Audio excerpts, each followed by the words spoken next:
अस्सलाम वालेकुम नाजरीन, मैं हूँ रामीन सैयद और आप देख रहे हैं प्रोग्राम ज़ेरे बहस। नाजरीन, नून लीग की जानिब से जब से पीटीआई पर पाबंदी लगाने की बात की गई है, तब से हुकूमत के अपने अंदर मौजूद इत्तेहादियों की तरफ से मुख्तलिफ पॉइंट ऑफ व्यू सामने आते रहे हैं। पीपल्स पार्टी तो ये शिकायत भी कर रही थी कि इस फैसले पर उन्हें ऑन बोर्ड नहीं लिया गया, जिसके बाद पीपल्स पार्टी और नून लीग के दरमियान एक मुशावरती इजलास हुआ, जिसमें पीपल्स पार्टी ने मुस्लिम लीग नून को मखसूस नशस्तों से मुतालिक सुप्रीम कोर्ट के फैसले के खिलाफ जो नजरसानी अपील वो दायर करने जा रहे हैं, इससे कबल इस सिलसिले में 2 मरतबा सोचने की तजवीज़ दी है, जबकि इशारा ये भी दिया कि हो सकता है कि पटिशन से हुकूमत को कोई रिलीफ मिल ही ना सके।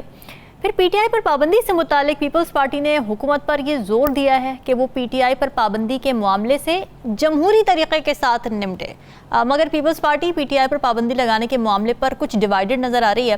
पाकिस्तान पीपल्स पार्टी के सेक्रेटरी जनरल है सेनेटर ताज हैदर साहब, उनका ये कहना है कि पीपल्स पार्टी वफाकी हुकूमत से मायूस हो चुकी है और हुकूमत को पीटीआई पर पाबंदी का मशवरा देने वाले उनके दोस्त नहीं हैं। फिर उन्होंने ये भी कहा कि पीटीआई पर पाबंदी लगाने का तरीका दुरुस्त नहीं है। उन्होंने ये कहा कि क्या तरीका है कि बस हमने पाबंदी लगाने का फैसला कर लिया है, और फिर उनकी तरफ से अर्ज किया गया कि जो शवाहिद आपके पास हैं, जो सबको मालूम है, वो सामने लेकर आएँ और पीटीआई का रियासत मुखालिफ बयानिया रहा है जो आप कह रहे हैं, तो वो सामने लेकर आएँ बजाय इसके कि आप आखिर से शुरू कर रहे हैं। तो इस बारे में बात कर लेते हैं। प्रोग्राम के पहले ज्वाइन कर रहे हैं सीनियर तजियाकार नजमुल साकिब साहब, राव खालिद साहब और साकिब बशीर हमारे साथ मौजूद हैं। आप सभी का बहुत शुक्रिया। नजमुल साकिब साहब, ये सारी स्टेटमेंट्स पीपल्स पार्टी की देखने के बाद कुछ मालूम हो सका इस बारे में कि वो पीटीआई पर पाबंदी के हक़ में हैं या नहीं हैं? पीटीआई की पाबंदी के हक़ में हैं कि नहीं, उस पर मैं 2 मिनट बाद बात करता हूँ। सबसे पहले तो मैं आपको ये बताऊँ कि पीडीएम जो पहली बनी और ये जो पीडीएम 2 जिसको आजकल कहते हैं, पीपल्स पार्टी की एक ख़ास किस्म की अप्रोच है, उनकी पॉलिसी है, और मैं उनको 3 लेटर्स में बताना चाहूँगा। वो तीनों SSS हैं। अच्छा, क्या? और उससे आपको पता लगेगा कि पीपल्स पार्टी ने जो पीडीएम बनी उस वक्त और इस वक्त जो है हो क्या रहा है, वो किस किस्म की उनकी विजन कैसी है, उनकी पॉलिसी कैसी है। पहला S है स्मार्ट, स्मार्ट मूव करते हैं। दूसरा है सेफ खेलते हैं। सिडेट, वो पीछे रह के बात करते हैं, सामने आने की बजाय, जज्बात में आने की बजाय। वो स्मार्ट में अब देख लीजिए सारी आईनी पोस्टें ले ली उन्होंने। ठीक है। स्मार्ट में देख लीजिए कि उन्होंने हुकूमत करनी है लेकिन पीछे रहना है, इसका मतलब सेफ खेलना है। ठीक है।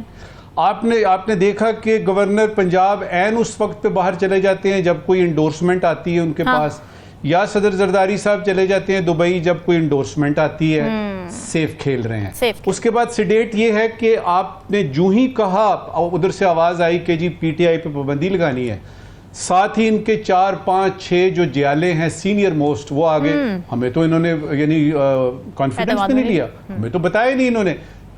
हो सकता है कि ना ही एतबार में लिया हो, लेकिन अब जबकि ले लिया है, अब फिर स्मार्ट मूव आ गई कि हुकूमत में चूंकि रहना है इसलिए साथ देना है। और अब आते हैं आपकी उसकी तरफ कि मशरूत जो है, उसमें 2 बातें हमारे सामने आती हैं। पहली बात पता लगी है कि जो कल प्रेसिडेंट हाउस में यानी वो जो प्रेसिडेंसी है उसमें जो मुलाकात हुई है ऐवान सदर में, उसमें यह है कि उन्होंने कहा जी रिव्यू में ना जाएं इसलिए कि रिलीफ नहीं मिलेगा। ठीक है। दूसरी बात उन्होंने की है कि मसले को जमहूरी तरीके से हल करें। पहली बात पे ये देख लीजिए कि रिव्यू में ना जाएं, इसका क्या मतलब? इसका मतलब ये है कि हम इस हक में नहीं है कि आप रिव्यू में जाएं, लेकिन दोस्ताना मशवरा ये है कि क्योंकि सुप्रीम कोर्ट के किसी इस फैसले को उसी बेंच ने सुनना है, बहुत ही रेयर होता है कि कोई ऐसा टेक्निकल या लीगल या कॉन्स्टिट्यूशनल मैटर जो कि बीच में आए तो उनको रिव्यू करना पड़े और चेंज करें। तो लिहाजा 99.9% चांस ये है कि ये रिव्यू में भी वही फैसला होगा जो कि पहले था। तो ये दोस्ताना फैसला भी हो गया, साथ में ये भी बता दिया कि हम पीपल्स पार्टी रिव्यू में जाने के हक में नहीं है। क्या मतलब इसका हुआ कि हम उस फैसले को मानते हैं। आइए दूसरी तरफ मसले को जमहूरी तरीके से हल करें। अब इसमें कुछ लोगों ने इसका मतलब लिया है कि पीटीआई की को अगर पाबंदी लगानी है इस पे तो जमहूरी तरीके से लगाएं।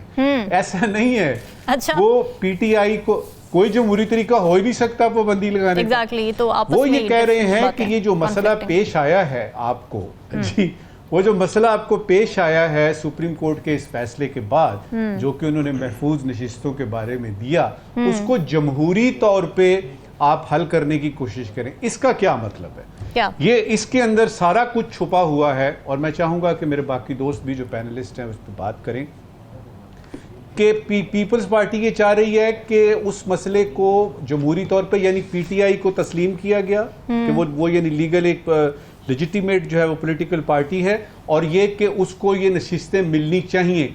तो इसको जमहूरी तरीके से कैसे ये मसला हल करेंगे? तो मुझे जो समझ में आई उसकी ये है, जरदारी साहब और पीपल्स पार्टी ये कह रहे हैं कि हम आपके साथ हैं बहालत मजबूरी। अच्छा, हम आप अपनी हमारी पॉलिसी है और हमने आइंदा इलेक्शन भी लड़ने हैं और सिंध हमारे पास है। हम नहीं चाहते कि कुछ ऐसा हो बकौल ख्वाजा आसिफ के कि डिरेलमेंट वगैरह ये वो इस तरह की बातें जो कल परसों से हमें सुनाई दे रही हैं, वो इससे इज्तिनाब करना चाहते हैं, लेकिन साथ ही साथ वो हुकूमत के साथ चलना भी चाहते हैं। लिहाजा वो कहते हैं ना, देयरफॉर उन्होंने ये मशरूत जो है वो पेश की है। एक मरतबा फिर हमने देखा कि पीपीपी ने मलबा जो है वो नून पे डाल दिया और नून ने ले लिया। हैरानी मुझे इस बात पे भी है कि नून लीग में भी बड़े बड़े जय्यद जगादरी और मशाक किस्म के सियासतदान हैं, उनको नजर आ रहा है कि पीपल्स पार्टी कैसे खेल रही है और भी तो किस मजबूर है ना, नून भी तो मजबूर है, पीपल्स पार्टी के बगैर कैसे चलेगी उनकी हुकूमत? ये इस वक्त ये आखिरी बात होगी, ये जो मजबूरी की आपने बात की है। देखिए, एक तरफ है मजबूरी है। मुझे ये बताइए, जावेद लतीफ साहब कहते हैं जी ये हुकूमत हम पे थोपी गई है। हाँ। कौन सी मजबूरी? अब अगर आपने वो किया है तो क्या ये हुकूमत को लेके चलना 1 साल 2 साल आपकी मजबूरी है? नहीं, ये आपकी ख्वाहिश है। बिल्कुल ठीक। और चूंकि आप ख्वाहिश जो है उसकी तकमील चाहते हैं, इसीलिए आपको अपने इत्तेहादियों को साथ लेके जाना पड़ता है। वरना टू कॉल अ स्पेड, सच बोलने में देर कितनी लगती है? आप कह सकते हैं देखिए जी, या तो आप हमारे साथ हैं, यानी नून वाले पीपल्स पार्टी से कह सकते हैं कि आप हमारे साथ हैं या नहीं है, फैसला कीजिए। वो ये सवाल क्यों नहीं पोज करते? इसलिए कि उनकी ख्वाहिश है कि हुकूमत चलानी है। इस वक्त की आखिरी बात जी, कराइन ये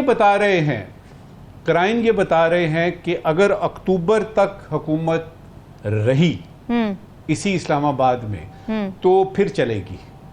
लिहाजा इधर उधर जो बातें सारी हो रही हैं, जो हमारे कानों में पड़ रही पिछले 2-3 दिन से, जो इश्तिबाह या जो आपको अंदेशे या खदशात जाहिर हो रहे हैं, उनकी मुद्दत मेरा ख्याल है कि अक्टूबर तक है। और वही यानी सुप्रीम कोर्ट ने जब वो फैसला करना है तो देखते हैं कि सुप्रीम कोर्ट आगे क्या करती है। यहाँ पे मैं इस वक्त की बात खत्म करता हूँ। राव खालिद साहब, पीपल्स पार्टी पीटीआई के लिए या पीटीआई से निमटने के लिए जमहूरी तरीका ढूंढने कह रही है, या फिर वो ये कह रही है कि जमहूरी तरीके से पार्टी पे बैन लगाएं? आपको क्या लगता है सारी स्टेटमेंट्स देख के? देखिए, जब ये किस्सा हुआ था, तारड़ साहब ने जब प्रेस कॉन्फ्रेंस की थी तो उसके बाद 2 जो स्टॉलवर्ट है पीपल्स पार्टी के, उन्होंने बयान दिए थे। और वो ट्रेडिशनली इस किस्म की सिचुएशन में सबसे पहले वही मैदान में आपको नज़र आते हैं। एक है रज़ा रब्बानी साहब और एक है फरदुल्लाह बाबर साहब। बिल्कुल। अच्छा, इनको रखा इसलिए हुआ है कि पीपल्स पार्टी का जो जमहूरी और ह्यूमन राइट्स और सारा वो सिलसिला, ये उसको प्रोजेक्ट करते रहे। हाँ, उस नैरेटिव को प्रोजेक्ट करते रहे। रज़ा रब्बानी साहब का आपको याद होगा, मिलिट्री कोर्ट जब बन रही थी तो सेनेट में रोते भी रहे थे और वोट भी दे दिया था और बड़ी मुखालफत की थी, रो के फिर वोट डाल दिया था अगर। तो ये एक तरीका वारदात है पीपल्स पार्टी का, इनको आगे करते हैं और बिलावल साहब मंजर से गायब हो जाते हैं। वो अभी भी गायब है इस सारी सूरत हाल में जो ये डेवलप हो रही है। अब पीपल्स पार्टी की हिस्ट्री भी हमें याद रखनी चाहिए। पाकिस्तान की दूसरी पार्टी जो बैन हुई थी, नेशनल अवामी पार्टी, वो नैप, वो भुट्टो साहब ने की थी। बिल्कुल। और एक इनकी हिस्ट्री भी है इस हवाले से। अच्छा, अब मुझे जो नज़र आ रही हैं चीज़ें, वो ग्राउंड रियलिटीज़ को देखते हुए, हकीकत का इदराक करते हुए लग ये रहा है कि पीपल्स पार्टी समझती है, आसिफ जरदारी साहब ख़ास तौर पे जिन मराहिल से वो गुजरे हैं, कि पाकिस्तान में जमहूरियत और अवाम के ज़रिए इक़्तिदार का हसूल वो अब कोई कह ले कि सिक्का राजुल वक्त नहीं रहा। अच्छा, इसलिए जिस तरह से अब इक़्तिदार में आए हैं, आगे भी उनको लग रहा है कि ऐसे ही इक़्तिदार मिला करेगा और ऐसे ही इक़्तिदार में आया जाया करेगा।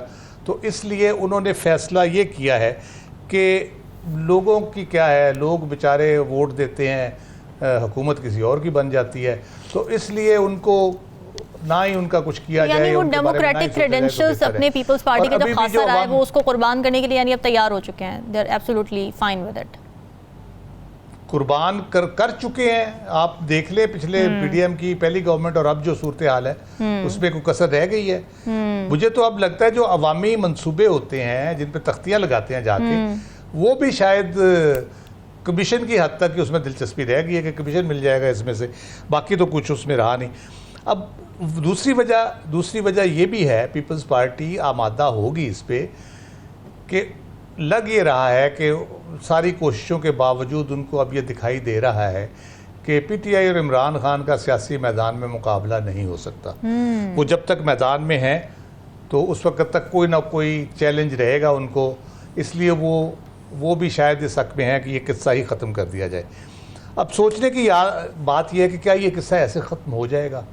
मेरा नहीं ख्याल ये किस्सा इतनी आसानी से ख़त्म होगा, ख़ासतौर पे जो मौजूदा सूरत हाल है, सियासी सूरत हाल है, अदालती जो सूरत हाल इस वक्त चल रही है, जजों के जो हम देखते हैं जब रिज़र्व सीट्स का फ़ैसला देखते हैं, या ट्रिब्यूनल्स के हवाले से अभी लाहौर की जो चीफ़ जस्टिस नहीं बनी थी, जिनको कहा गया था चीफ़ जस्टिस काजी साहब के बेंच की तरफ से कि आप मुशावरत करें चीफ इलेक्शन कमिश्नर से, मुशावरत के बाद उन्होंने भी वही फैसला बरकरार रखा है जो उनसे पहले चीफ जस्टिस थे कि यही 8 जजेस रहेंगे, जो इलेक्शन कमीशन चाह रहा था वो उन्होंने नहीं किया। तो अब ये ट्रिब्यूनल जब ट्रायल करेंगे और सारा वो होगा तो उसके नताइज भी काफ़ी उनकी मर्ज़ी के ख़िलाफ़ आ सकते हैं। लेकिन मसला ये कि अगर आप ये कामयाब भी हो जाते हैं, आर्टिकल 6 भी लग गया, वो 2-3 अफराद पे आपने लगा लिया, वो सियासत से निकाल दिया उनको, पार्टी पे पाबंदी लगा दी, उसको भी आपने निकाल दिया, क्या ये पाकिस्तान के मसाइल का हल हो जाएगा इससे? क्या माशी इस्तेहकाम आ जाएगा? वो तो प्रायोरिटी है ही नहीं ना राव खालिद साहब, ये भी नहीं मुझे तो लगता है उनको ये भी नहीं पता कि मसला है क्या पाकिस्तान का। जी यही बात, सबसे बड़ा मसला यही बात है। इसलिए मैं जो बात करना चाह रहा हूँ वो यही है कि अगर इन सारी चीज़ों से ये मसला हल नहीं होगा जो असल मसला है, जी असल मसला ना इमरान खान है, ना पीटीआई है, ना पीपल्स पार्टी है, ना नवाज शरीफ है, ना शहबाज शरीफ है, असल मसला है 24 करोड़ अवाम और उनकी बेहतरी, जिस पे कभी सोचा नहीं गया। उस मसले पे जब आप सोचेंगे तो ये सारे जितने गिमिक्स हैं आप अपने इक़्तिदार को तूल देने के लिए तो इस्तेमाल कर सकते हैं, लेकिन पाकिस्तान के मसाइल का हल इससे नहीं निकलता। तो इसमें हमें या तो मजबूरी बता दें पीपल्स पार्टी और बाकी जमातें अपनी कि क्या मजबूरी है कि वो ये करना चाह रहे हैं, या कोई ऐसी दलील हमें दें इत्मीनान में लेने के लिए। दलील तो नहीं मिलेगी ना, दलील तो तारड़ साहब ने दी, जिस तरीके की दलीलें उन्होंने दी वो भी सबके सामने ही है उस प्रेस कॉन्फ्रेंस में। तो बस यही बात है ना। फिर मैं आखिरी वो एक छोटा सा 2 लाइनों का लतीफ़ा सुना देता हूँ। जी कि वो जाट कोई जा रहा था तो उसको कहा किसी ने कि जाट ने जाट तेरे सर पे काट। उसने उससे पूछा तुम कौन? उसने कहा मैं तेली हूँ। उसने कहा तेली ने तेली तेरे सर पे कोलू। उसने कहा ये तो शेर ना बना। उसने कहा शेर बने ना बने वजन से तो मरोगे ना तुम। तो ये दलील हो ना हो ये वजन से मारने के चक्कर में है। सही तो इस किस्म की अप्रोच जब होगी तो फिर मुल्की मसाइल तो हल नहीं होने। बिल्कुल ऐसी है।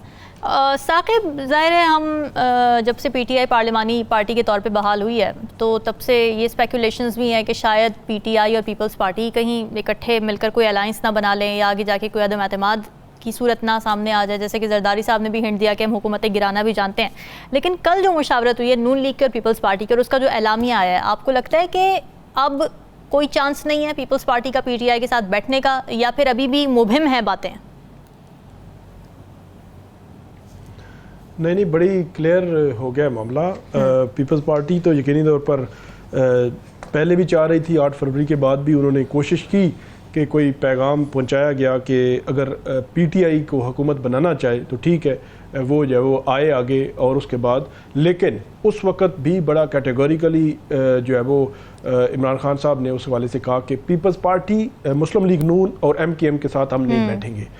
और कल पिछले 2-3 रोज़ से ये खबरें आ रही थी कि जो पीपल्स पार्टी जो बैठक लगाए बैठी है, या आज से तकरीबन 8-10 दिन पहले सदर जरदारी ने यह बयान दिया था, वही जो हुकूमतें बनाने और गिराने वाला, तो उससे एक तासुर जा रहा था कि पीपल्स पार्टी के पास शायद सेकंड ऑप्शन मौजूद है। या अगर मौजूद नहीं भी है तो वो उसको कहीं ना कहीं इस्तेमाल कर रहे हैं कि ठीक है अगर मुस्लिम लीग नून नहीं चलेगी तो हम पीटीआई के साथ बैठ जाएंगे और वो हुकूमत बना लेगी। तो एक ब्लैकमेलिंग कहें या जो भी इसको कह ले, तो एक सिचुएशन थी। आज इमरान खान साहब ने उसमें बिल्कुल क्लियर कर दिया है कि पीपल्स पार्टी के साथ हम कोई बात नहीं करेंगे। तो इसका मतलब ये हुआ कि पीपल्स पार्टी ने जो है जैसा है उसी की बुनियाद पर आगे चलना है, और उन्होंने जो हिस्सा बकदरे जुस्सा बल्कि उससे भी ज़्यादा जो है वो हिस्सा लिया हुआ है, हाँ। वो जो है वो उसी तरह ही चलेंगे। बाकी जो पीटीआई पीपल्स पार्टी वाला इकट्ठा बैठने वाला मामला तो नहीं हो रहा आज की जो स्टेटमेंट है, लेकिन अब पीपल्स पार्टी करेगी क्या। आज की खबर यह भी है कि पीपल्स पार्टी कोई आला सतही अपना इजलास बुलाने जा रही है जहां उनके मरकजी और सूबाई जो क़यादत है पीपल्स पार्टी की वो मौजूद होगी, और उसके बाद फिर गौर खोज किया जाएगा कि इस मामले पे जो मुत्तफ़िका एक जो उनका मौक़िफ़ है वो क्या होना चाहिए। अब एक तरफ तो वो इक़्तिदार में उनका हिस्सा उन्होंने ले रखा है जी, और दूसरी तरफ इक़्तिदार में हिस्सा लेने के बदले जो उनको स्टेटमेंट उन्होंने देनी है क्या वो देंगे या नहीं देंगे, सबसे बड़ा सवाल है, और इसीलिए कन्फ्यूजन भी है। और एक बात भी बड़ा अहम है कि माजी में भी जब जो पाबंदी लगी जुल्फ़िकार अली भुट्टो जो है उनके दौर में 1975 में जो नेशनल अवामी पार्टी पर, तो उसके हवाले से भी ये कहा जाता है, क्रिटिसाइज़ भी किया जाता है कि पीपल्स पार्टी पर वो बोझ भी है। और वो हालात क्या थे, किन हालात में वो पाबंदी लगी, 2 दफ़ा पाबंदी लगी। तो अब उसके बाद एक बड़ी पॉलिटिकल पार्टी पर फर्स्ट टाइम ऐसा जो है वो तकरीबन आप कह सकते हैं कि 50 साल के बाद, दरमियान में ये जीएस सिंध मतलब सिंध की एक वो थी कौम परस्त जमात थी, वो सीपैक के खिलाफ थे, तो उन पर 2020 में पाबंदी लगी। टीएलपी वो भी एक सेगमेंट था। तो एक पूरे मुल्क पे जो केपी में, पंजाब में, सिंध में जो एक पोलिटिकल पार्टी है, तो ऐसी पोलिटिकल पार्टी पर 50 साल के बाद इस तरह का माहौल आएगा कि उस पर बाकायदा पाबंदी के हवाले से कोशिश जो की जाए। माजी में जमात इस्लामी पर पाबंदी कोशिश की गई लेकिन वो नहीं लगी थी। तो ये फैसला जो है वो आसान नहीं है, इसलिए जो मुस्लिम लीग नून है वो भी पीछे हटी कि प्री मैच्योर कहा कि कबल अज़ वक्त अपनी फैसला भी होना है। तो मेरा नहीं ख्याल कि ये चीज़ें जो है वो आगे चलेंगी, और उसकी वजूहत कल मैंने बड़ी तफसील के साथ बताई थी कि जिसकी बुनियाद पर आपने बुनियाद बनानी है ना, जिन केसेस की बुनियाद पर आप आगे लेकर चल रहे हैं वही केसेस तो अदालतों में कुछ पड़े हुए हैं, कुछ में तो आपके खिलाफ फैसले आ चुके हैं, और इन्हीं की बुनियाद पर अदालतों के सामने जाना है। मतलब 15 रोज में इन्होंने डिक्लेरेशन भेजना है सुप्रीम कोर्ट को, तो सुप्रीम कोर्ट अगर तौसीक करेगी तो ठीक, नहीं करेगी तो फिर तो मामला खत्म हो जाएगा। तो इसलिए आसान नहीं है ये। बिल्कुल ठीक है नाज़रीन, डिस्कशन का सिलसिला जारी है, वक्त पर ब्रेक का, stay with us.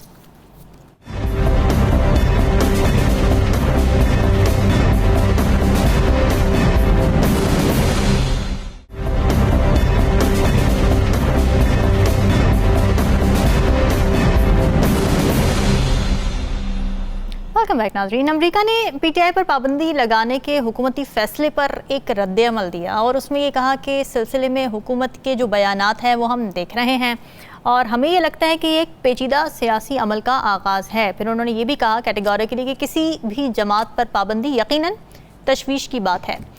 Matthew Miller ने मज़ीद एक और फ़िक्रा भी बोला जिसमें उन्होंने कहा कि जैसे जैसे ये दाखिली अमल जारी रहेगा हम अदालतों के मज़ीद फ़ैसलों की भी निगरानी करते रहेंगे। यानी उन्होंने पाकिस्तान के जुडिशल सिस्टम और उसके तहत जो फ़ैसले आ रहे हैं सामने उस पर भी कमेंट्री की। जिस पर पाकिस्तान के दफ्तर ख़ारिजा ने भी रद्द-ए-अमल दिया और उन्होंने कहा कि तहरीक इंसाफ पर पाबंदी के हवाले से अमरीकी तहफ़्फ़ुज़ात बिल्कुल भी काबिल कबूल नहीं है और पाकिस्तान में अदलिया के हालिया फ़ैसलों से ये वाज़ेह होता है कि अदलिया अपना काम मौसर अंदाज में कर रही है। इस हवाले से अमरीकी तहफ़्फ़ुज़ात पाकिस्तान के अंदरूनी मामलात में मुदाखलत हैं, ये स्टेटमेंट आ गई दफ्तर ख़ारिजा से।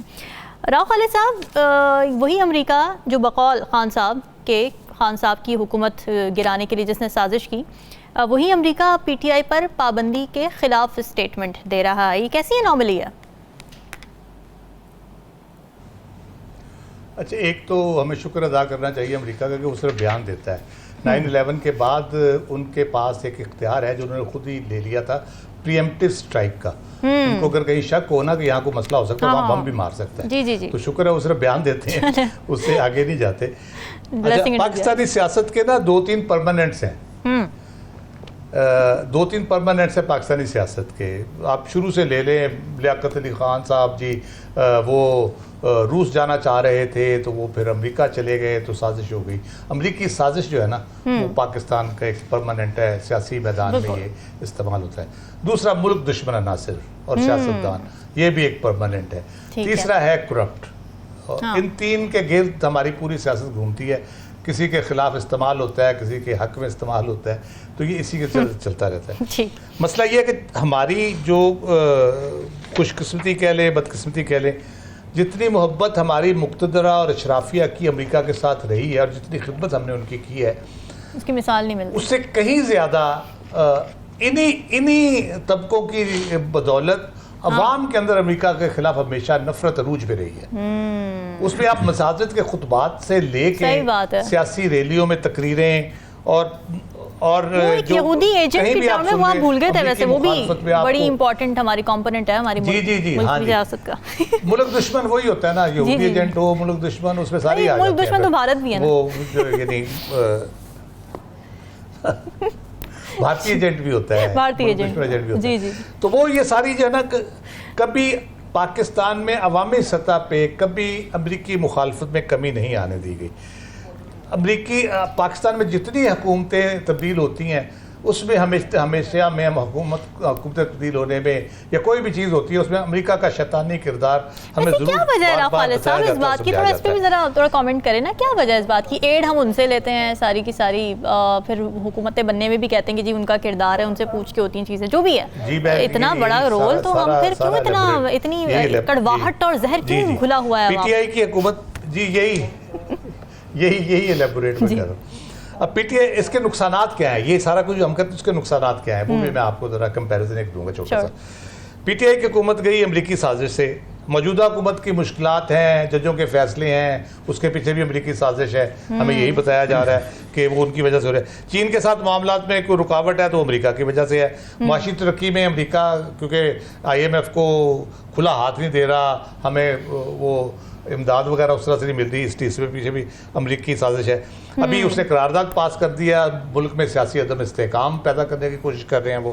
अभी वो बयान शान जो दे रहे हैं, अमरीकी करारदाद का मुंह तोड़ जवाब हमने पार्लियामान में दे दिया है और अब दफ्तर खारजा ने भी खरी खरी सुना दी है अमरीका को। तो आप देख ले, अब अमरीका की अंदरूनी सियासत जो है उस पर हमने बड़ा खुल के कहा है। अब देखिए उन पर क्या असरात होते हैं, पता नहीं क्या होगा अब ट्रंप का और क्या बाइडन का बनेगा।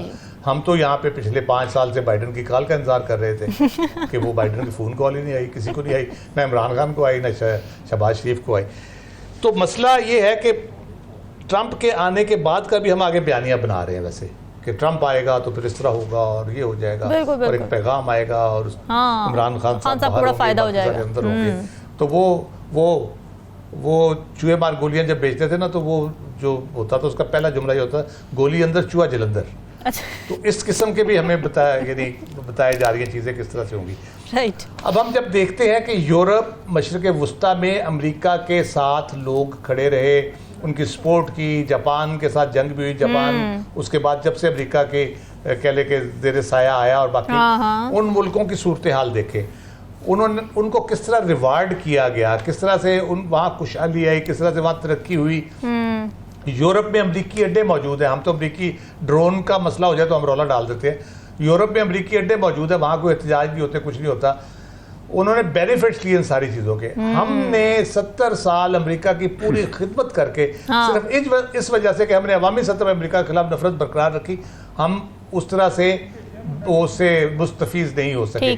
उल्टा हमें अमेरिका हमेशा, हम उसकी खिदमत भी करते हैं और हमें कहता है कि आप तो 2 नंबर हैं, आप हमारे साथ 2 नंबरी करते हैं, आप फ्रॉड करते हैं, आप डबल गेम करते हैं। हम फ्रंट लाइन स्टेट थे जब हमें ये कहा जा रहा था कि आप 2 नंबर हैं, आप हमारे साथ डबल गेम कर रहे हैं, ठीक है, डू मोर। तो हमें कोई अपने गिरेबान में झांकने की ज़रूरत है। हम हर चीज़ लोगों के खाते में डाल के, जो आप बात कर रही थी कि अमेरिका के साथ हमारे इतना सारा तल्लक सब कुछ, तो हम क्यों इस तरह से हैं, उसकी बुनियादी वजह ही यही है कि हम अपनी जिम्मेदारी, जो मेरी जिम्मेदारी है, वो मैं किसी और पे डाल देता हूँ। मेरी नाकामी में किसी और के खाते डाल देता हूँ। अमेरिका की वजह से ये हो गया, बरतानिया की वजह से ये हो गया, भारत की वजह से ये हो गया, खित्ते में साजिश हो रही थी, अपने फेलियर्स नहीं एक्नॉलेज करना है। भाई आपको अगर पता, अगर आपको ये पता है सारा 70 साल से आप वही बातें दोहरा रहे हैं, तो उसका कोई इलाज किया आपने? उन साजिशों को रोकने का कोई इलाज किया? अमेरिका को समझाने की कोशिश की कि भाई आप जो समझ रहे हैं गलत समझ रहे हैं? आज तक अमेरिका वही बातें कर रहा है जो 70 साल से कर रहा था। काम लेता है, उसके बाद हमें कहता है कि आप डू मोर करें और आप डबल गेम कर रहे हैं, और आप हमारा रिलायबिलिटी उस तरह से आप कह लें कि बन ही नहीं सकी। इसलिए हम इसीलिए नुकसान में हैं। अमेरिका से ताल्लुकात, सबसे अच्छे ताल्लुकात होने के बावजूद हम हमेशा नुकसान में रहे। ठीक है, नजमुल साकिब साहब, आपको क्या लगता है कि पाकिस्तान के मामलात में जो अमेरिका की मुदाखलत की बातें होती हैं या वहाँ से स्टेटमेंट्स आती हैं, यहाँ से स्टेटमेंट्स आती हैं, क्या रूट कॉजेस इन्वॉल्वमेंट की, क्यों इतना लाजिम व मलजूम है अमेरिका पाकिस्तान की सियासत के लिए? हमने खुद बनाया है ये जो आपने आखिर में कहा है ना, हमने खुद बनाया है, ये यूँ समझिए कि तस्वीर का आधा हिस्सा जो है 50% उसमें हमारा अपना कसूर है। वो किस तरह से? मुझे ये बताइएगा कि जब रिजीम चेंज होती है, खान साहब जाते हैं, तो उस वक्त अमेरिका को किसने कहा कि आओ और आके जो है जवाब दो इसका कि ये क्या हुआ है? हमने खुद दावत दी ना, अमेरिका का नाम लिया कि जी रजीम चेंज अमेरिका ने करवाया। साइफर केस ले लीजिए, साइफर केस ले लीजिए। साइफर केस जो है वो किस तरीके से घूमता घामता, फिर डोनाल्ड लू, उसके बाद अमेरिका बीच में आ गया कि उसकी वजह से। तो कुछ तो होते हैं मोहब्बत में जुनून के आसार, और कुछ लोग भी दीवाना बना देते हैं। क्या बात? कुछ उसमें उधर से, तो जहां तक उसकी मदाखलत करने की बात है रामी, उसमें तो किताबें लिखी गई हैं। कुछ मदाखलत है जो कि सरप्टिशियसली की जाती है, सीक्रेटली की जाती है। कुछ है जो कि सामने, मसलन ये देख लीजिए सीरिया में क्या हो रहा है, ये सूडान में क्या हुआ है, कि जितनी रजीम चेंजेस हुई हैं यानी साउथ अमेरिका में, लैटिन अमेरिका में, सबको पता है कौन करवा रहा है। ठीक है। इसी तरह से रूस को देख लीजिए, रूस का जो अमल दखल मिडल ईस्ट में है, या वो यानी फिर सीरिया की बात, यमन की बात ले लीजिए। बड़ी ताकतें सवाए चाइना के, ये मैं आपको बता दूं, सवाए चाइना के बड़ी ताकतें ये अपना हक समझती हैं कि जिस मुल्क में भी जो भी हुकूमत बन रही है वो हमारी मर्जी के मुताबिक बने।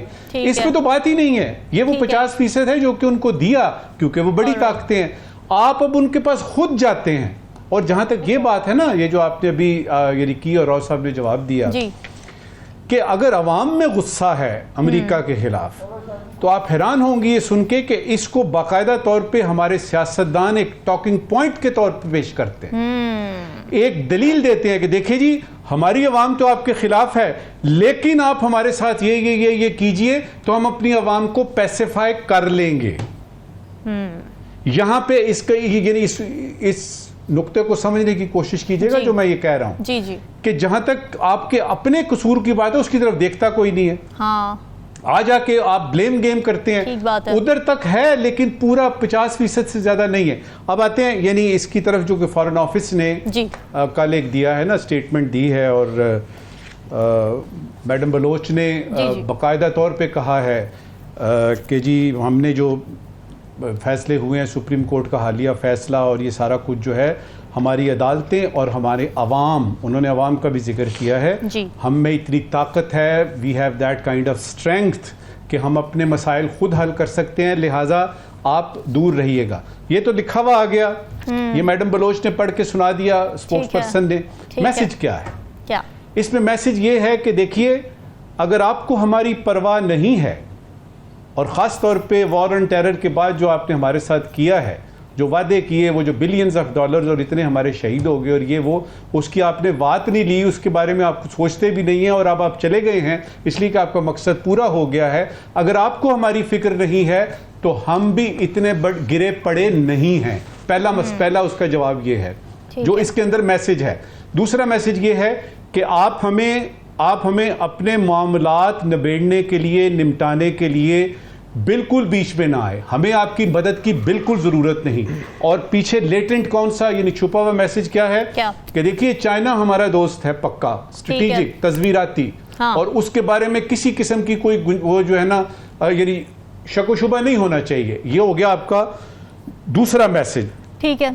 अब लेकिन ये दो मैसेजेस देने के बाद चूंकि ये ख्याल आता है कि यार ये तो सबसे बड़ी हमारी एक्सपोर्ट डेस्टिनेशन है, यार ये तो अगर ये इसकी वजह से तो हमारा ईरान गैस पाइपलाइन का वो नहीं चल रहा, हम तो बिल्कुल ही हथल हो जाएंगे अगर ये, तो उसमें फिर हम क्या करते हैं कि डिप्लोमेसी डालते हैं। अच्छा। कि हम दो तरफा ताल्लुकात को ठीक रखना चाहते हैं और बराबरी की बुनियाद पे वगैरह वगैरह वगैरह। ये सारी बात करने के बाद ये बताऊंगा जी कि ये जो यानी अमेरिका नवाज पॉलिसीज हैं जो हम शुरू से देखते आ रहे हैं, और वो जिसका जिक्र अभी राव साहब ने किया कि वो जो पहला खत था ना कि जी लियाकत अली खान ने किधर जाना है, हमारी तारीख वहां से शुरू होती है। हाँ। बहुत कम लोगों को पता है कि वो खत कैसे लिखा गया, किस तरीके से गया, और वो आया भी कि नहीं और उसका जवाब क्या गया, लेकिन कहानियां बनी हुई हैं।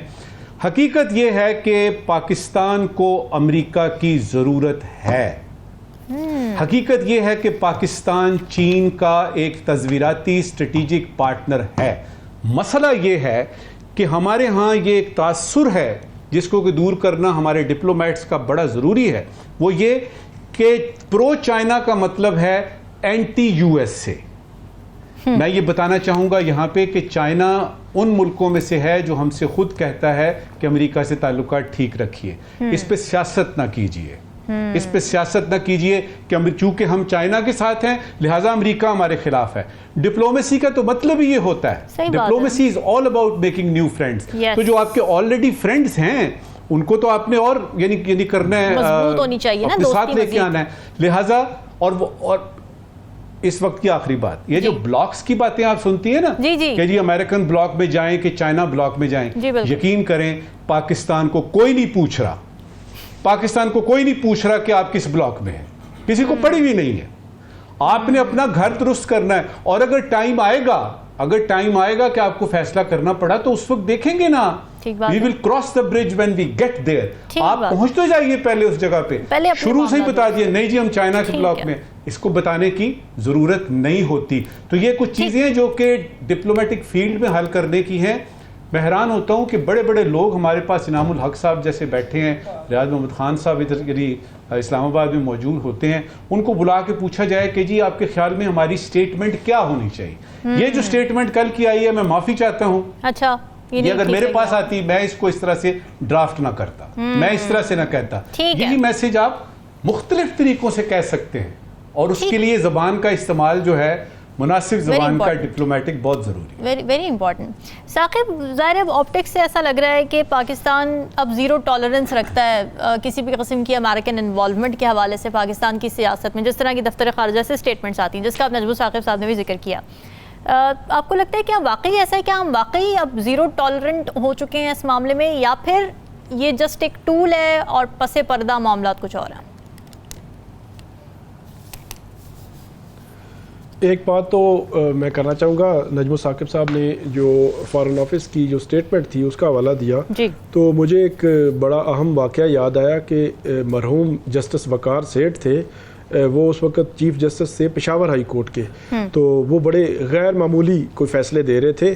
तो उनके फ़ैसले यहाँ तो जो है वो जो हरारकी थी वो तस्लीम उस तरह नहीं करते थे, पब्लिकली वो उसको क्रिटिसाइज़ इस तरह किया जाता था, पोर्ट्रे ऐसे किया जाता था कि ये दुरुस्त नहीं है, इस तरह की बात।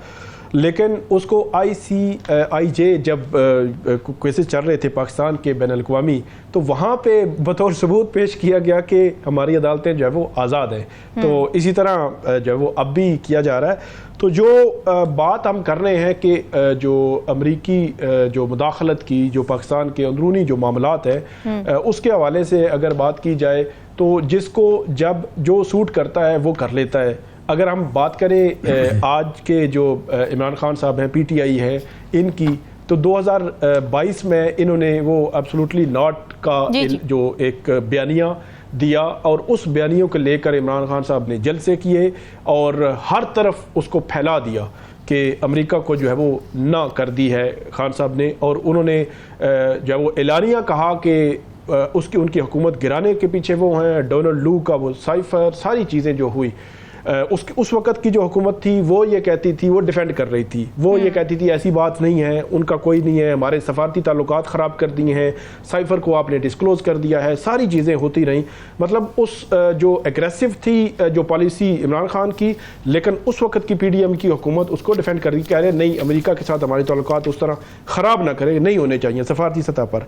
लेकिन वक्त बदला, हालात बदले, तो अब जो अमरीकी अवाने नुमाइंदगान से करारदाद आ गई किसके हक़ में, उसी जो है वो PTI या उनकी जो यहाँ पर जो पटिशन्स हैं या यहाँ पर उनके जो मुतालबे हैं कि उनके साथ जो सलूक हो रहा है, 8 फरवरी इलेक्शंस हैं या बाकी जो चीज़ें हैं, तो अमेरिका के भी अपने मफादात हैं और यहाँ पर भी जो मफादात, जो आज मैं ख्वाजा आसिफ के बयानात को सुन रहा था कि वो अब जो है वो इल्ज़ाम लगा रहे हैं कि सारा कुछ जो है वो अमेरिका, इनडायरेक्टली उन्होंने बात की, डायरेक्टली उन्होंने कोई ऐसी बात नहीं की, लेकिन इनडायरेक्टली उनका मतलब ये था कि वो जो है जिनके खिलाफ एब्सोल्युटली नॉट कहते थे, अब उधर से ही जो है वो ये सारी जो है वो हेल्प ले रहे हैं और इस तरह की सिचुएशन जो डेवलप हो रही है। तो ओवरऑल यही है कि पाकिस्तान में जो मुदाखलत है वो मुदाखलत को फिर जो है वो एक्सेप्ट भी किया जाता है किसी न किसी सूरत में, कोई पॉलिटिकल पार्टी करती है, फिर दूसरी पॉलिटिकल पार्टी करती है, फिर ये है कि ये तो मानना पड़ेगा कि अमेरिका जो है वो सुपर पावर भी है, अमेरिका के हम जो है वो IMF के नीचे हम दबे हुए हैं और IMF के कर्जे के लिए क्या क्या हमने नहीं किया, तो अल्टीमेटली वहाँ पे भी असर व रसूख, अमरीकी असर व रसूख को जो है वो नज़रअंदाज आप नहीं कर सकते।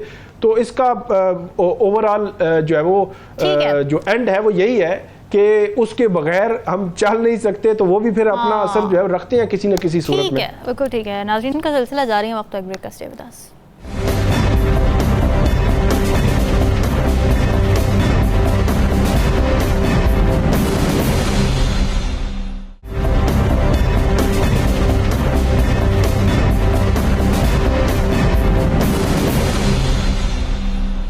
वेलकम बैक नाज़रीन। नूर मुक़द्दम वो लड़की जिसे एक मर्द जो कि उसका फैमिली फ्रेंड भी था, उसने गला काट कर बेदर्दी से कत्ल कर दिया था। उसे कत्ल हुए 3 बरस गुजर चुके हैं, मगर कातिल ज़ाहिर जाफ़र को सज़ाए मौत मिलने के बावजूद नूर मुक़द्दम के घर वाले आज तक इस इंतज़ार में हैं कि कब अदालती हुक्म पर अमल होगा और उनकी बेटी का कातिल अपने अंजाम को पहुँचेगा। एशियन डेवलपमेंट बैंक 2023 की अपनी एक रिसर्च रिपोर्ट में ये डिक्लेयर करता है कि पाकिस्तान में ख़वातीन पर होने वाला तशद्दुद, ख़ास तौर से घरेलू तशद्दुद, एक साइलेंट पेंडेमिक की सूरत इख्तियार कर चुका है। यानी ये एक वबाई बीमारी बनी हुई है जिसके बारे में कोई बात तक नहीं करता। ख़वातीन पर तशद्दुद की नाज़रीन बहुत सारी अक़साम है, जिनमें घरेलू तशद्दुद है, रेप है, गैरत के नाम पर कत्ल जैसे संगीन जराइम शामिल हैं। UNFP की रिपोर्ट ये कहती है कि पाकिस्तान की 32% ख़वातीन अपनी ज़िंदगी में कभी ना कभी किसी ना किसी जेंडर वायलेंस का शिकार हुई हैं और ये फिगर भी इंतहाई अंडर रिपोर्टेड है क्योंकि एक स्टिग्मा समझा जाता है इसे। लेकिन किन वजूहात की बिना पर वो इस तशद्दुद का शिकार हुई, इसके लिए चंद वाक़यात का जायज़ा लेना ही काफ़ी है। सरसरी सा मुल्तान की सानिया ज़हरा प्रेगनेंसी की हालत में जायदाद शौहर के नाम ना करने पर तशद्दुद करके मार दी जाती है। लिया की परवीन खाना देर से बनाने पर शौहर और ससुरालियों के हाथों मार दी जाती है। बहावलपुर में एक मेंटली चैलेंज्ड औरत अपने घर में मौजूद एक रिश्तेदार के हाथों अपने ही घर में एपरेंटली सेफ 4 दीवारी में रेप का शिकार हो जाती है। विहाड़ी में 2 बहनें अपनी पसंद की शादी करने की वजह से घर वालों के हाथों कत्ल कर दी जाती हैं। उकाड़ा में बेवा भाभी कत्ल कर दी जाती हैं क्योंकि उसने अपने शौहर के भाई से शादी करने से इनकार कर दिया था। डिगन करने की कोशिश करेंगे वजूहात क्या हैं जेंडर वायलेंस के पीछे। नजमुल साकिब साहब, जो कन्विक्शन रेट है या ट्रायल का जो ड्यूरेशन है उस पर बड़ा कंपैरिजन किया जाता है। पॉलिटिकल केसेस की अगर बात की जाए तो तोशा खाना का जो केस था इमरान खान के खिलाफ, वो 1 महीना 12 दिन का ट्रायल था, सिर्फ फास्टेस्ट ट्रायल इसे कहा जाता है। अजीज़िया एवनफील्ड की बात करें 10 महीने था। नूर मुक़द्दम को 3 साल गुजर चुके हैं, ठीक है, कन्विक्शन हुई, इम्प्लीमेंटेशन अभी तक नहीं हुई। तो जो अवामी मफाद के फ़ैसले हैं, अदालत से जो रिलीफ के मुंतज़िर हैं, उसमें हम वो तेज़ी नहीं देखते।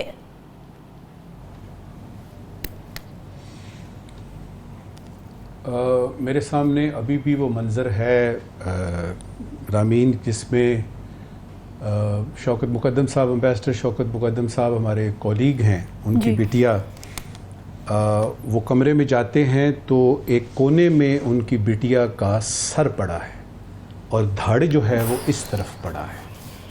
और अब ज़रा थोड़ी देर के लिए जितने भी इस वक्त बाप हैं वो ज़रा सोचे तो सही ये सीन कि उनकी एक हंसती मुस्कुराती हुई नौजवान बेटिया जो कि जिसकी बर्थडे जब आती थी ना, तो वो यतीम खाने जाके अपनी सहेलियों को लेके तो वहाँ पे जाती थी कि बच्चों के लिए तोहफे लेते हैं।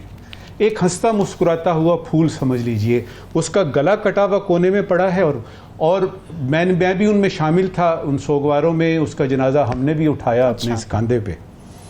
तकलीफ होती है। अब ज़रा जल्दी से देख लेते हैं कि आपने जो केस का पूछा है ना, इसका जी देखिए, ये वाक़या पेश आता है 20 जुलाई 2021 को। जी 24 फरवरी 2022 यानी तकरीबन 1 साल के बाद इस्लामाबाद डिस्ट्रिक्ट कोर्ट जो है वो कातिल ज़ाहिर ज़ाकिर को सज़ाए मौत देती है। अब इसमें ये होता है कि चूँकि जो डिफेंस वो जो डिफेंस वाले, जो प्रोसिक्यूशन वाले थे, वो चाहते थे कि इसके साथ इसके माँ बाप को भी शामिल करें, गार्ड को भी शामिल करें, तो वो अपील में चले गए, प्रोसिक्यूशन भी अपील में चली गई। अपील का फैसला जो है वो 13 मार्च 2023 को आया, जिसमें जस्टिस आमिर फारूक ने अपहेल्ड किया। इसका मतलब ये है कि सजाए मौत बरकरार। बिल्कुल। अब ये होता है कि 15 महीने हो गए हैं सुप्रीम कोर्ट में ये केस मौजूद है। जी देखिए, सुप्रीम कोर्ट को तो हमने देखा रात को 12 बजे भी खुलती हुई। एग्जैक्टली। हमने ये देखा कि ये जो केस हमने ये देखा टीवी पे, ये जो मखसूस नशिस्तों का, ठीक है, ये बड़े इंपॉर्टेंट केसेस हैं, लेकिन दरख्वास्त ये है अब जबकि 2 एडहॉक जजेस भी आ गए हैं जी, तो इस केस को देखिए, एक पे एक का फैसला ठीक हो जाए ना, एक आपने इंसाफ कर दिया तो सारा इंसाफ सामने आ गया। बहुत ज्यादा जरूरी है कि नूर मुकद्दम के इस केस को छोड़ दीजिए, उनके माँ बाप क्या कर रहे हैं, घर वाले क्या कर रहे हैं, आप जरा इंसाफ की किताबों को देखिए और उसको खंगालिए और देखिए कि इतने 15 महीने हो गए हैं, आपको हेयरिंग नहीं मिल रही। तो दरख्वास्त है सुप्रीम कोर्ट से दस्त बस्ता कि इस केस के लिए हेयरिंग मुकर्रर करें एज सुन एज पॉसिबल और इसका फैसला करें, ताकि कम से कम उनकी जिंदगी में माँ बाप को जो है पता लगे कि उनकी बिटिया के साथ इंसाफ हुआ है। राव खालिद साहब, जब हम जेंडर बेस्ड वायलेंस की बात करते हैं तो इसकी वजूहात थोड़ा सा अगर इस बारे में हम बात कर सकें, क्या वजूहात हो सकती हैं कि सज़ाओं का डर ना होना कन्विक्शन के बावजूद, या फिर औरतों को जागीर समझने वाली, अपनी प्रॉपर्टी समझने वाली, ऑब्जेक्टिफाई करने वाली जो एक पेट्रियार्कल मेंटालिटी है वो, या फिर एम्पैथी की कमी, या फिर तरबियत का मसला, या फिर औरतों का अपने फ़ैसलों में खुद मुख्तार ना होना, उनकी जो वल्नरेबिलिटी होती है फाइनेंसेस को लेके, उनको वो मज़ीद एक्सप्लॉयटेशन की जानिब धकेल देती है। क्या लगता है आपको इन सारी वजूहात में से सबसे पोटेंट वजह क्या है? देखिए, आपने जितना भी जिक्र किया ये तकरीबन सारी चीज़ें इसमें आती हैं, लेकिन उसमें जो बहुत जो बुनियादी चीज़ है वो शुरू होती है घर से। जी। घर में जो ख़ानदान है, सिर्फ पेरेंट्स ही, पूरा ख़ानदान जो है वो किस तरह से परसीव करता है अपने बच्चों को, उसमें जेंडर डिस्क्रिमिनेशन है, वो किस तरह से उनको देखते हैं। जी। फिर हमारी सोसाइटी में एक जो सबसे बड़ा मसला जो मैं समझता हूँ, वो गैरत और इज्जत को खातून से लिंक कर दिया गया है औरत के साथ। Rightly pointed. तो कोई भी छोटी मोटी बात होती है, गैरत के नाम पे हम जज्बाती हो जाते हैं, मारने में तो जाते ही जाते हैं, लेकिन जी। हम खातून के हवाले से कोई भी चीज़ हो, उसके खिलाफ हो, उसके हक में हो, जिस पे हमारी गैरत अचानक जाग जाती है। तो क्या सिर्फ खातून के हवाले से गैरतमंद होना चाहिए बंदे को किसी और हवाले से गैरतमंद नहीं होना चाहिए? बहसियत इंसान तो ना सिर्फ हर खातून का तकाजा ये कि एहतराम करना चाहिए, बल्कि सिर्फ अपनी माँ, बहन, बेटी या बीवी या अपनी अजीज़ा के बारे में सेंसिटिव नहीं होना चाहिए, दूसरों की बच्चियों के बारे में भी उतने सेंसिटिव होना चाहिए। अगर आपको ये लगता है कि आपकी बेटी या बच्ची को खातून बाजार में गई है, कोई हैरेस कर रहा है या कोई इशारा कर रहा है, कोई जुमला कस रहा है, तो किसी दूसरे की बेटी पे भी जब कस रहा है तो आपको उतना ही गुस्सा आना चाहिए, उतना ही आपको रिएक्शन। राव खालिद साहब, रिएक्शन ये होना चाहिए। हरासमेंट की आपने बात की, बड़ी इंपॉर्टेंट बात है। उसमें रिएक्शन हम ये देखते हैं कि अपनी बेटियों को घर बिठा लिया जाता है कि भाई अब तुम घर से बाहर ना निकलना क्योंकि तुम हरास हो रही हो। विक्टिम ब्लेमिंग है ना ये, सीधी बजाय इसके कि आप शटअप कॉल दें उस बंदे को जाके जिसने हरास किया। एग्जैक्टली। तो मैं उसी बात पे कहूँगा कि ख़ानदान सबसे पहले, पेरेंट्स, फिर आप वर्किंग लेडीज़ हैं, वर्किंग वुमेन है, बॉस जो वहाँ पे है, जो वहाँ के ओवरऑल जो माहौल है उसका ज़िम्मेदार, वहाँ का जो भी करता धरता बंदा है वो है, फिर सोसाइटी की जिम्मेदारी। ये सब अपनी अपनी जिम्मेदारी इस मामले में मेरा ख्याल है किसी ने पूरा करने की कोशिश ही नहीं की। और उसमें मजीद इम्पॉर्टेंट बात यह है कि अब बच्चियों के हवाले से सोचते हैं, बच्चियों को घर बिठा दो, नकाब पहना दो, उसको भाई छोड़ने जाए भाई लेके आए, या खामद छोड़ने जाए खामद लेके आए, छुपा लो, टोकरे के नीचे बंद कर दो। हमें हमारे जो मजहबी स्कॉलर हैं वो भी तकरीबन इसी किस्म की तरबियत देते हैं और रॉन्गली डिपिक्ट करते हैं मजहब को औरत के हवाले से। अगर हम हजरत खदीजा रज़ी अल्लाह ताला अन्हा की बात करें, वो एक बिजनेस वुमन थी। हम हमारे मौलवियों में बताते हैं, बड़े फख्र से बताते हैं, बड़ी चीज़ें बताते हैं। और अगर उनके अपने बच्चे के बारे में कहें इसको काम कर ले तो उस पर उनको फिर दौरे पड़ने शुरू हो जाते हैं, इज्जत गैरत का मसला वो बना लेते हैं। तो उसमें जो तरबियत की बात है ना, बच्चियों की तरबियत से ज़्यादा लड़कों की और मर्दों की तरबियत को ज़्यादा ज़रूरत है, उसमें हम बिल्कुल तवज्जो नहीं देते। हम बच्चों को नहीं बताते कि आप जब बाहर जाएंगे तो आपका बिहेवियर क्या होना चाहिए विज़ा विज़ ख़वातीन और ओवरऑल। गाड़ी पार्किंग करने से लेके ख़वातीन के साथ सलूक तक, वर्किंग एनवायरनमेंट में, वर्किंग प्लेस के ऊपर आपने किस तरह से बिहेव करना है, किस तरह से आपने अपने करैक्टर को पेश करना है। अगले के करैक्टर पे शक करने से पहले अपना करैक्टर आपने किस तरह से बिल्ड करना है, ताकि अगला जो है उसको पता चले कि ये कोई तरबियत याफ्ता बच्चा है, अच्छी तरबियत इसकी हुई है, इसके घर वाले भी इन चीज़ों का ख्याल करते हैं। तो ये बहुत बुनियादी चीज़ें हम लड़कों की तरफ तवज्जो ही नहीं देते बिल्कुल। हम सारा ख़वातीन पे हर किस्म का गैरत से लेके तो सारा बोझ उन पे डाल देते हैं, बल्कि 100% हम कसूरवार ही कोई मसला हो जाए तो उन्हीं को ठहराते हैं, बजाय इसके कि हम देखें अगर दो बच्चियों ने मर्जी से शादी कर ली है यार। आप तो फैमिली डायनामिक्स की बात करें ना, या तो हुकूमती लेवल पे विक्टिम ब्लेमिंग होती है। जब मोटरवे इंसिडेंट हुआ गैंग रेप का, उसमें ये विक्टिम ब्लेमिंग हो रही थी, बैठकर पुलिस वाले ये बातें कर रहे थे टीवी के ऊपर आके कि जी वो औरत निकली क्यों घर से बाहर, अकेली क्यों निकली, बच्चों के साथ क्यों निकली, गाड़ी में क्यों निकली। वो नूर मुकद्दम की आज हम बात करें, वो भी विक्टिम ब्लेमिंग थी कि जी वो अकेली घर पे क्यों थी किसी के साथ, किसी मर्द के साथ। ये हमारा हाल है। मुझे मेरे दोस्त हैं जावेद जैदी, उनका एक शेर याद आ रहा है, पढ़ता है तो अब तक जो असूलों के सहीफे, क्या भूख की आंधी तेरे घर तक नहीं पहुंची। जब तक आपके घर पे भूख नहीं होगी ना, आपके घर पे ये सानिया नहीं होगा, आप इसी किस्म की बातें करेंगे। सोसाइटी का काम ये होता है कि इन चीज़ों को रियलाइज़ करते हुए, दुनिया के तजर्बा से सीखते हुए, अपने तजर्बा से सीखते हुए इन चीज़ों को बर वक्त ठीक करें। ऐसे सानिहात को होने से पहले रोका जाए, उनकी पेशबंदी की जाए। तो हम तो इस पे भी हमें तकलीफ होती है कि अगर किसी को इंसाफ भी मिल जाए तो उस पर भी हमें तकलीफ होती है कि जी बड़ा मसला हो गया। अब फांसी की सज़ा के ऊपर बड़े बड़े तबसरे किए जाते हैं कि जी फांसी क्यों हो रही है। दूसरी बात है ताज़ीर की, जो मैंने एक छोटा सा बात और कर दूँ। हमारे यहाँ इन मामलात के ऊपर रिपोर्टिंग बहुत कम होती है। अभी कुछ इनकरेजमेंट हुई है, रिपोर्टिंग शुरू हुई है, और उसके बाद जो हमारा अदालती निज़ाम है उसमें इतने डिलेज हैं कि वो जो मुलज़म को मुजरम करार देते देते जो है वो पिछली फैमिली भी तंग आ जाती है कि अच्छा यार जान छुड़ाओ किसी तरीके से, इससे जान बिल्कुल justice delayed is justice denied. तरबियत ये बिल्कुल जस्टिस डिनाइड, जी बिल्कुल ठीक है। बच्चों की तरबियत से लेके और जो मुल्ज़िम है, जो इस वारदात करता है या इर्तिकाब करता है, उसकी ताज़ीर तक ये प्रोसेस पूरा बहुत इंपॉर्टेंट है। बिल्कुल ठीक है। साकिब कमेंट आप कर दीजिएगा, इस पर थोड़ा शॉर्ट रखिएगा। लेकिन ये केसेस अंडर रिपोर्टेड होते हैं ना, 47% डोमेस्टिक वायलेंस का शिकार हैं ख़वातीन, लेकिन ये भी अंडर रिपोर्टेड है। अंडर रिपोर्टेड होने की वजूहात वही स्टिग्मा, ये कह देना घर वालों का अपनी बच्चियों से कि भाई तुम्हारी तो मैयत वापस आएगी, हमारे पास ना आना, कोई भी मसला हो जाए। ये सारे फैक्टर्स बहुत ज़्यादा इंपॉर्टेंट हैं। स्टेट लेवल पर जो हो सकता है, पर घर के लेवल पर बहुत ज़्यादा इंपॉर्टेंट है इस तरह की तरबियत। जी बिल्कुल। ये नूर मुकद्दम केस के हवाले से मैं थोड़ी सी बात करना चाहूँगा, क्योंकि पहले दिन से इसको बहुत इन डेप्थ मैंने कवरेज जो करते रहे हैं। मेरा ख्याल है इस केस को अगर बुनियाद बनाया जाए, या इसी तरह यहाँ पे इस्लामाबाद में एक और जब वो कत्ल हुआ था, लड़की जो है दुबई में थी और यहाँ पे आई, उस केस में भी वहाँ पे जो अदलिया का एक तो नेगेटिव किरदार तो सारा इनाम, तो वो किरदार देखते हैं हम, लेकिन एक पॉजिटिव साइड भी है कि नूर मुकद्दम का ट्रायल 7 माह में मुकम्मल हुआ। फिर हाई कोर्ट में 1 साल में, जो अमूमी तौर पर 2-2.5 साल लग जाते हैं, 1 साल में हो गया, और अब सुप्रीम कोर्ट में है। और सुप्रीम कोर्ट में जब ये जैसे केस लगेगा 1-2 हेयरिंग्स में इस केस को जो है वो निमट जाना है, तो मेरा ख्याल है ये भी एक पॉजिटिव साइड भी है। हमारे यहाँ केसेज 8-10 साल जो नहीं होते।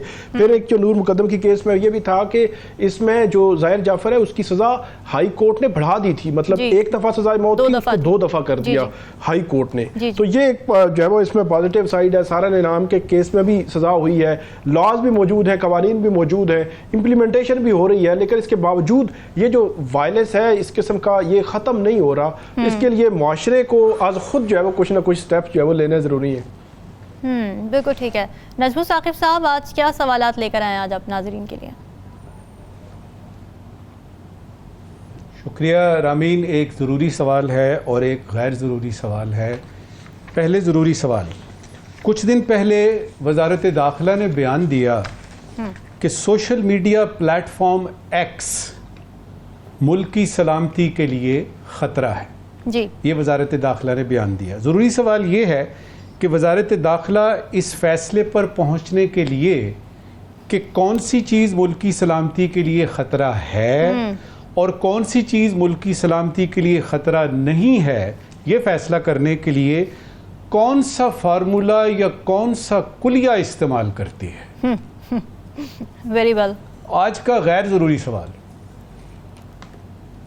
पीटीआई ने बताया है कि खान ने भूख हड़ताल की तो पूरा मुल्क भूख हड़ताल पर चला जाएगा, पूरा मुल्क चला जाएगा, यानी पीपीपी वाले भी होंगे उसमें, नून लीग वाले भी होंगे, पूरे मुल्क में तो वो भी आते हैं। गैर ज़रूरी सवाल ये है कि भूख हड़ताल पे अगर पूरा मुल्क गया तो हज़ारों टन खाना बचेगा, उसको प्रिजर्व करने के लिए हुकूमत क्या इक़दामात लेगी, ये बड़ा मसला है। बिल्कुल ठीक है, बड़े आपने अहम सवालात रखे। नाज़रीन छोड़ के जा रहे हैं, फीडबैक ज़रूर दीजिएगा। हमें दीजिए इजाज़त, अल्लाह हाफ़िज़।